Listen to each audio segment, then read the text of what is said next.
दोस्तों, क्या आपको पता है कि बुर्ज खलीफा के नीचे क्या है? वैसे आप मुझे कह सकते हैं कि एक इमारत के नीचे उसकी नींव ही होगी, जिसे कई तरह के मटेरियल्स का इस्तेमाल करके बनाया गया होगा। लेकिन आपको बता दें कि ये बिल्डिंग सिर्फ अपनी ऊंचाई की वजह से नहीं, बल्कि जमीन में धंसे हुए अपने एक हिस्से के लिए भी काफी पहचानी जाती है। इसीलिए इसके बारे में हमेशा चर्चा होती रहती है, क्योंकि उसी की वजह से बुर्ज खलीफा आज दुनिया की सबसे टॉलेस्ट बिल्डिंग बन पाई है। तो आखिर ऐसा क्या छुपा है इस विशालकाय इमारत के नीचे? आज के इस वीडियो में हम यही जानेंगे। दोस्तों, साल 2010 में अपने लॉन्च के साथ ही शोहरत बटोरती बुर्ज खलीफा की बिल्डिंग वाकई देखने में एक सपने जैसी महसूस होती है। जहां हम लोग इसे एक सुंदर कलाकृति के रूप में देखते हैं, तो साथ ही अन्य डिजाइनर्स और इंजीनियर्स भी इस बिल्डिंग को देखकर रश करते हैं। बुर्ज खलीफा का असंभव निर्माण न जाने कितनी मुसीबतों से गुजरा, और हर मुसीबत से पार पाते हुए न सिर्फ ये बिल्डिंग कंप्लीट हुई, बल्कि इसने दुनिया को एक नए तरीके से आर्किटेक्चर भी सिखाया। अब इस तरह की शानदार इमारत बनाने की सोच कैसे आई, इसे जानने के लिए जरा वक्त में पीछे चलते हैं।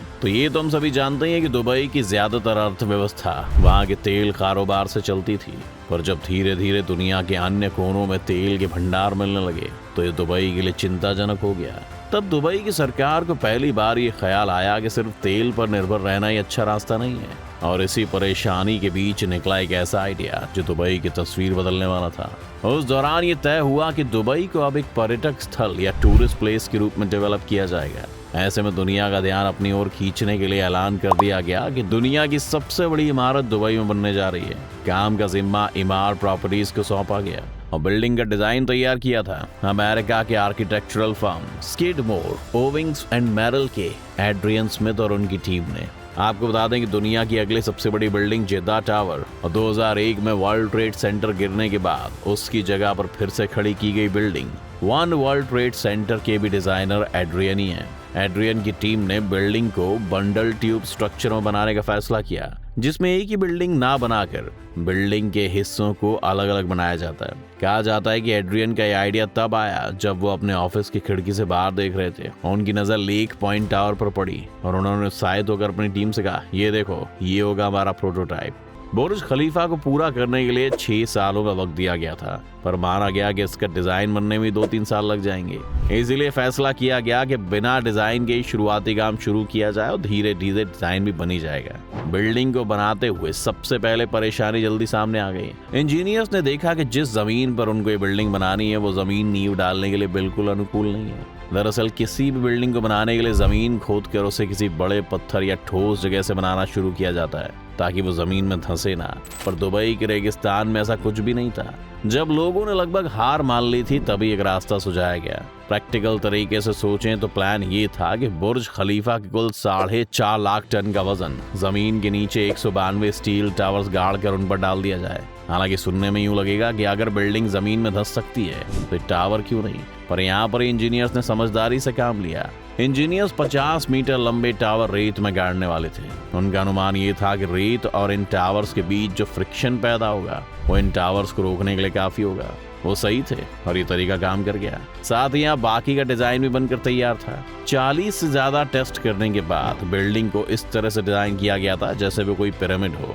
नीचे से चौड़ी ये बिल्डिंग ऊपर जाकर एक स्पाइरल ढंग से सीमित होने लगती थी। साथ ही बिल्डिंग को स्पाइडर लिली के फूल की तर्ज पर बनाया गया, जिसे बटरेस्ड कोर स्ट्रक्चर भी कहते हैं। और इसी के साथ बुर्ज खलीफा दुनिया की पहली बिल्डिंग बनी जिसे बनाने के लिए इस तरह के स्ट्रक्चर्स का इस्तेमाल हुआ।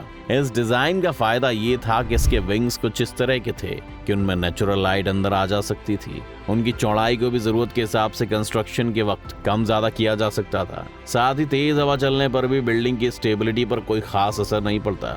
नींव पड़ने के बाद अब ऊपर की 828 मीटर लंबी इमारत बनानी थी। जी हाँ, 828 मीटर। सुनने में ही नामुमकिन सा लगता है ना। बता दें कि पहले बुर्ज खलीफा की हाइट को 808 मीटर ही रखा गया था, पर जब एड्रियन को लगा कि ऊपर का स्ट्रक्चर कुछ अटपटा सा लग रहा है, तो उन्होंने हाइट बढ़ाने के लिए अप्रूवल मांगा। बुर्ज खलीफा को ध्यान से देखें तो आप पाएंगे कि बिल्डिंग का इस्तेमाल में लाया जाने वाला हिस्सा केवल 585 मीटर तक ही है। उसके बाद की सारी हाइट इसके ऊपर खड़े टावर की वजह से ये 244 मीटर लंबा टावर 4000 टन का है। और council on tall buildings and urban habitat study के मुताबिक तो अगर सिर्फ इस टावर को ही हम एक बिल्डिंग मानकर चलें तो ये यूरोप की 11वीं सबसे बड़ी बिल्डिंग होगी। खैर, बिल्डिंग के कुछ फ्लोर्स बन जाने के बाद मुसीबतें थमने का नाम नहीं ले रही। सबसे बड़ी दिक्कत जिसका निपटारा जरूरी था वो थी ऊपर के फ्लोर्स तक कंक्रीट पहुंचाने की, क्योंकि बिल्डिंग की हाइट बहुत ज्यादा थी तो कंक्रीट के ऊपर पहुंचने तक वो सूखने लगता था, जिस वजह से उसे इस्तेमाल नहीं किया जा सकता था।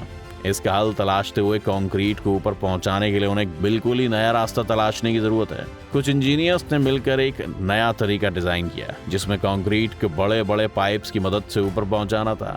इन पाइप से कंक्रीट पंप करने के लिए दुनिया के 3 सबसे बेहतरीन पंप इस्तेमाल किए गए। साथ ही से गर्मी से बचाने के लिए कंक्रीट डालने का काम रात को किया जाने लगा और कंस्ट्रक्शन आगे बढ़ पाया। लगने लगा था कि काम अब बिना रोक टोक के चल पाएगा, तो अभी पाया गया कि बुर्ज खलीफा में कई मजदूर खुदकुशी करने लगे थे।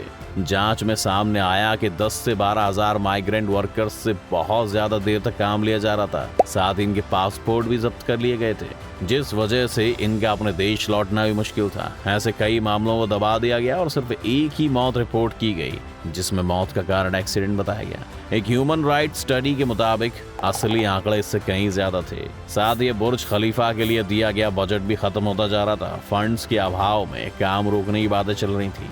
इस मुश्किल की घड़ी में अबू धाबी के सुल्तान खलीफा बिन जायद अल नहयन ने अपने पड़ोसी की तरफ हाथ बढ़ाकर मदद की पेश की। सुल्तान का हाथ बढ़ाना डूबते को तिनके का सारा जैसा था, और इस दरिया दिली से खुश होकर बुर्ज दुबई, जो बुर्ज खलीफा का पुराना नाम था, उसे सुल्तान की कृतज्ञता जताने के लिए सुल्तान के नाम पर बुर्ज खलीफा कर दिया गया।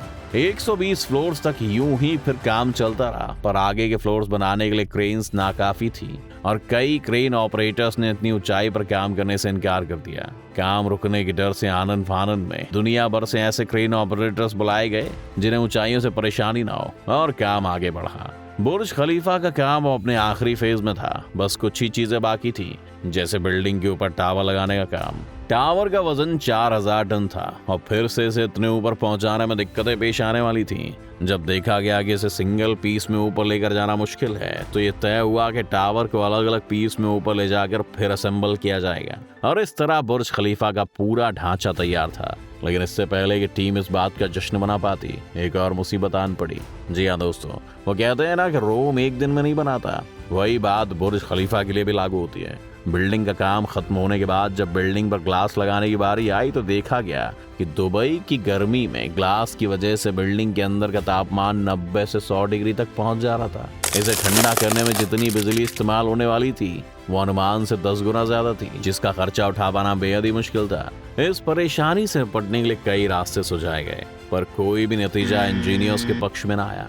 18 महीने तक यूं ही इस परेशानी से गुजरते हुए कई लोग हार मान चुके थे। फिर जॉन ज़ेफ्रा ने एक उम्मीद की किरण दिखाई। जॉन का कहना था कि हम लोग नॉर्मल ग्लास ना यूज करके एल्यूमिनियम और ग्लास से बने रिफ्लेक्टिव ग्लास का इस्तेमाल कर सकते हैं। ये सूरज की किरणों को रिफ्लेक्ट करके वापस भेज देगा, जिससे कमरे उतने गर्म नहीं होंगे। सभी को सुझाव काफी पसंद आया। बस परेशानी ये थी कि नया ग्लास बहुत महंगा था।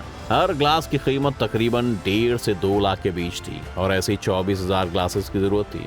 बहुत विचार करने के बाद ये फैसला लिया गया कि हर साल 10 गुना बिजली का बिल भरने से ज्यादा अच्छा तरीका यही था कि अभी ये ग्लास लगा लिया जाए। ये ग्लास बनाने के लिए अलग से फैक्ट्री सेटअप की गई और अगले 4 महीने में काम पूरा हो गया। बिल्डिंग अब बनकर तैयार थी। बुर्ज खलीफा में पानी पहुंचाने के लिए 100 किलोमीटर लंबी पाइपलाइन बिछाई गई और ऐसी लिफ्ट लगाई गई जो 22 मील प्रति घंटे की फर्राटेदार रफ्तार से चलती थी। मजेदार बात यह है कि क्योंकि ये बिल्डिंग इतनी ऊंची है कि यहाँ कोई भी ऐसी लिफ्ट नहीं है जो ग्राउंड फ्लोर से टॉप तक जाती हो। बिल्डिंग के इंटीरियर डिजाइनर्स की जिम्मेदारी अवार्ड विनिंग डिजाइनर नाडा एंड्रिक को दी गई और अंदर 100 से ज्यादा नामचीन और दुनिया भर के मशहूर कलाकारों के आर्ट पीस भी लगाए गए। बिल्डिंग में होटल्स, ऑफिसेज और रेजिडेंशियल फ्लोर्स के अलावा कई ऑब्जर्वेटरीज और एक रेस्टोरेंट भी है। तो ये थी कहानी बुर्ज खलीफा के बनने की। आपको ये वीडियो कैसी लगी हमें कमेंट सेक्शन में जरूर बताएं। साथ ही चैनल को सब्सक्राइब करना ना भूलें।